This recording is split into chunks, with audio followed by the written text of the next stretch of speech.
Albert Fish abrió la puerta del frigorífico y revisó con detenimiento la comida que aún le quedaba. Adentro había una serie de cortes empacados en un papel marrón que se había llenado de la escarcha de nieve que producía la antigua nevera traída de Francia a principios de siglo. Todo había sido ordenado cuidadosamente, por lo que Albert no tenía que revisar cada pieza para identificarla. Era un día especial, así que tomó varios sobres de papel y los acumuló en su regazo con una emoción difícil de disimular. La pequeña Grace era una presa que había deseado por muchos meses y por fin había llegado el día para saborear su tierna piel e inocente. Habían pasado más de 30 años desde que su amigo, el capitán John Davis, le habló del portentoso sabor y la suave textura de la carne de los niños de las calles de Hong Kong, por allá a finales del siglo pasado, cuando el hombre había quedado atrapado en la milenaria ciudad y había tenido que comprar comida de contrabando en las carnicerías en donde era común encontrarse piernas cercenadas y cabezas de infantes secuestrados por los comerciantes inescrupulosos que se aprovechaban de la hambruna para enriquecerse con la vida de los jóvenes olvidados. Aún recuerda la cara de placer de John cuando describía la delicadeza de los cortes, los cuales eran suavizados con golpes en sesiones de tortura culinaria para satisfacer las necesidades de la clientela. Desde entonces, siempre había sentido la curiosidad de probar ese sabor prohibido y pecaminoso. Había acosado a varios niños, pero nunca se había atrevido a dar la caza definitiva a sus presas. Pero entonces conoció a Grace. Era mayo de 1925 y Albert atendió el anuncio en el periódico de un hombre de 18 años que buscaba abrirse camino profesional en la ciudad. Naturalmente, Fish tenía la intención de raptarlo para saciar sus anhelos caníbales, pero en cuanto entró a la casa del joven, se obnubiló con la presencia de su pequeña hermana. Era como si la divina providencia le hubiera enviado un regalo que superaba todas las expectativas que alguna vez había tenido. Una niña de 10 años que se sentó sobre sus piernas y le saludó con un tierno beso en la mejilla. Su mirada denotaba una inocencia hipnotizante que resultaba particularmente atractiva a los ojos del cazador, quien en ese preciso momento decidió cambiar de presa.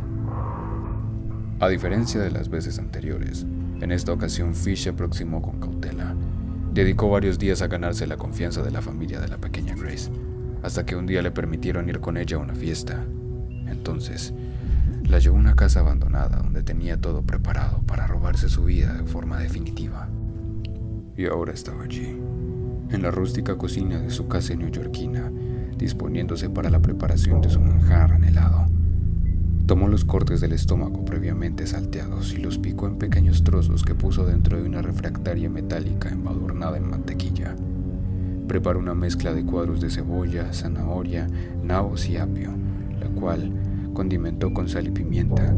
Mezcló todos los ingredientes hasta que adoptaron el aspecto de un suculento estofado que fue a parar al horno que Fish había puesto a precalentar minutos atrás.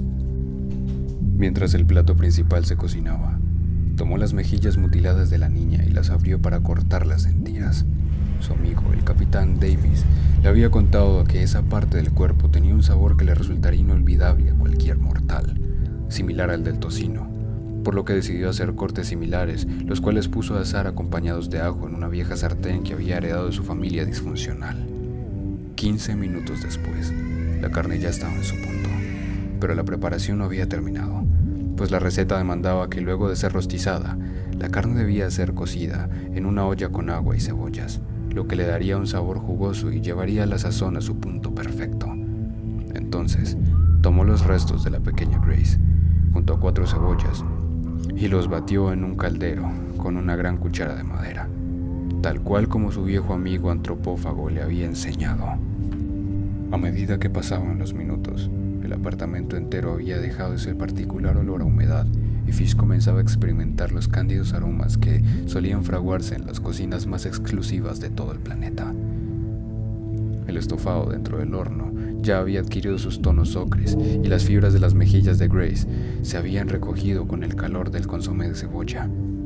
Todo estaba casi listo, solo faltaba el acompañante, un modesto arroz blanco que no le quitaría ningún protagonismo a la pequeña Grace y que pasaría desapercibido ante la magnificencia de las carnes tiernas sazonadas con simpleza pero con elegancia. Fish tomó otra olla donde puso 2 tazas de agua por una de arroz a fuego medio. 20 minutos después, los granos se habían impregnado del líquido y habían adquirido su característico aspecto. En ese momento, el horno hizo sonar su campana y las papilas gustativas de Albert se humedecieron con cantidades ingentes de saliva. Por fin, luego de años y anhelos y fantasías, iba a probar el sabor de un ser humano inocente y tierno. Sacó la refractaria metálica y se maravilló con el olor que indicaba que el plato había llegado a su punto exacto. Acto seguido, apagó la estufa del caldero y con la cuchara del plato batió por última vez el consomé. Su entrada estaba terminada. Las mejillas que alguna vez habían albergado las golosinas más dulces, ahora habían dado gustillo a una sopa de cachete, cuyo sabor seguramente podía competir con los platillos más exclusivos del Boulevard Saint-Germain en París. ¿Qué tenían de envidiable las recetas de aquellos chefs reconocidos mundialmente si él podía preparar platos únicos con el alma de un ángel sazonado con la maldad más pura? Albert Fish estaba maravillado con el resultado de su alta cocina. Era momento de exaltarlo con un emplatado digno de los alimentos más gloriosos.